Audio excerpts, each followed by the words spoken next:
Chapter 26. Anti-what? When she had been a student at Dragon Hall, Mal had never been lucky enough to take one of Yensid's classes, and so while she knew about his mysteriously good reputation, she wasn't as prepared as the others for his light-hearted demeanor. "First of all, how did you know we would be here?" she asked. "Well, once you received our messages, of course we began to prepare for your arrival," said Yensid. "That was you!" exclaimed Carlos. "Of course it was. We couldn't sign them without giving ourselves away. Too many bad eggs around, you know. One can never be too careful, but we hoped you would figure it out, and you did," said the professor. "I'm very proud of you." "But how were you able to reach us?" asked Jay. "Freddie," said Mel. "She was the messenger, wasn't she? Because she just transferred over from the island, and so she knew how to use the darknet and how best to get in touch with us." "You are correct," said Yensid. "What do you mean?" asked Carlos. "I saw her at the library one night. I had a feeling she was following me. Plus, she's the only villain kid in Oridon who didn't get a message to return home," Mal explained. "And she must have known I'd only take it seriously if it sounded as if mine was from my mother, which is why she wrote M." "But you still haven't told us what this group is all about," asked Evie. The old sorcerer removed his hat and scratched his bald pate. "Before I explain further, let's clean up," he said. "The club knows there are different rules here about keeping things orderly and neat.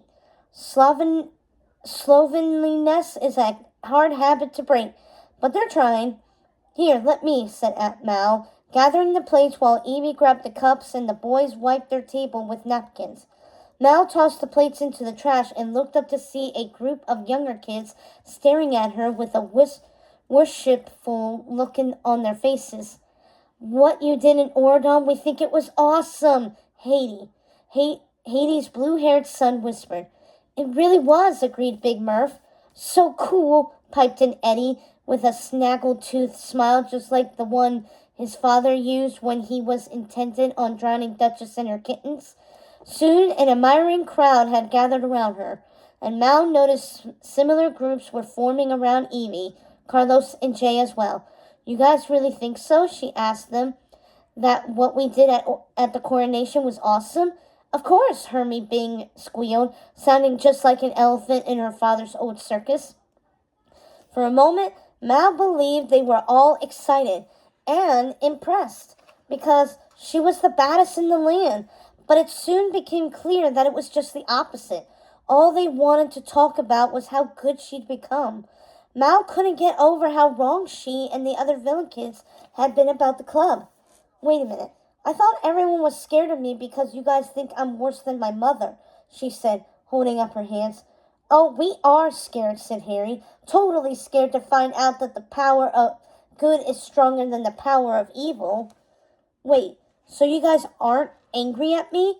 You don't hate us?" she said, though she felt kind of silly even asking at this point, considering the cake and everything else.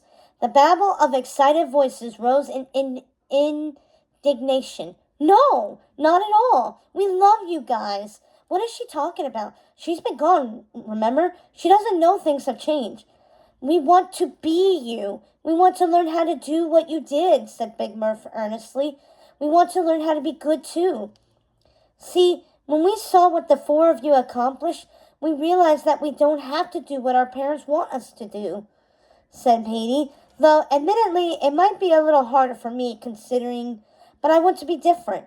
"We choose to be good," said Isla forcefully, as if this statement was a rebellious act somehow, which, considering they were in the Isle of the Lost, it truly was. They explained that the club was formed right after Mal defeated Maleficent.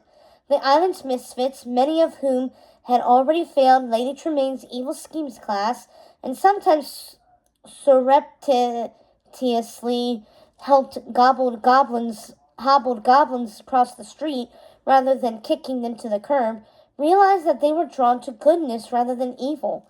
In a way, Carlos had been right. The anti-heroes movement was a radical group, especially since it was devoted to unraveling every tenet on the island's dearly held wicked values. Mal's actions on Oridon had sparked a revolution. one in which the new generation of villains on the Isle of the Lost were eager to follow in her footsteps. Mal had expected to find a group devoted to hating heroes, not to be the center of hero worship. It took a while to believe that they were sincere, but eventually Mal was convinced. Of course, the members of the club told Mal and her friends they had to practice this new inclination in secret, which is why even the villains who were at the meeting had been rude to Mal and her friends out in public. No one could know that the members of the club were trying to be good, especially not on the Isle of the Lost. But thanks to Yensid, they had a place to be themselves now. Isla explained that Yensid suggested the castle across the way because it was far from town and had been deserted for a while. Plus, no one would suspect that anything but the plotting of evil schemes or cosmetics lessons was underway in the home of Evil Queen. Wait, so she's definitely not here? Evil Queen isn't part of this group? What about Carlos or Jafar? Mal asked. Before anyone could answer her question, Yensid stepped up to the blackboard. Welcome to the weekly meeting of the anti-heroes, he said. We are now formally in session. Can I ask why you're called anti-heroes? Asked Carlos, raising his hand. Don't you know? Think about it, said the professor, his eyes twinkling. Mal scrunched her forehead and reflected on what she had just learned from the excited group of so-called villains. It's called anti-heroes because you're hiding in plain sight, she said. Yensid smiled broadly. It is the only way to hide. To anyone who stumbled on the anti-heroes thread on the darknet, it looked as if the club despised the foursome. But of course the photo of the four of them were simply recruitment tools, subtly telling members in the know that this was the place to be if they wanted to be like Mal, Evie, Jay, and Carlos. Mal shared her epiphany with the group, and heads happily nodded around the class. That is part of it, of course, but there is another reason we are called anti-heroes, said Yensid. What most people don't know is that anti-hero is another word for villain. Or let me put it this way. An anti-hero is the villain for you root for in the story.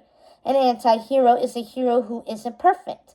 An anti-hero doesn't ride up in a white horse or have shining golden hair and wonderful manners. In fact, an anti-hero doesn't look like the typical hero of a story at all. Anti-heroes can be crude, ugly, and selfish, but they are heroes nonetheless. As flawed as an anti-hero is, they're still trying to do the right thing. You are all anti-heroes, and I'm proud of you. He beamed at them, and the group clapped and cheered. So just to confirm, this is a secret club to teach anti-heroes, how to be good? Asked Carlos. Mal remembered how Ginny Gothel had said they were right about Mal, and there was no hope for anyone. She must have meant there was little hope for evil anymore, if even Maleficent's daughter had chosen to be good. Mal frowned. Hold on, Professor. If this club is devoted to learning how to be good, am I right in assuming Evil Queen, Cruella de Vil, and Jafar have nothing to do with it either? With the anti-heroes? No, of course not. They're villains through and through, I'm afraid, said the professor.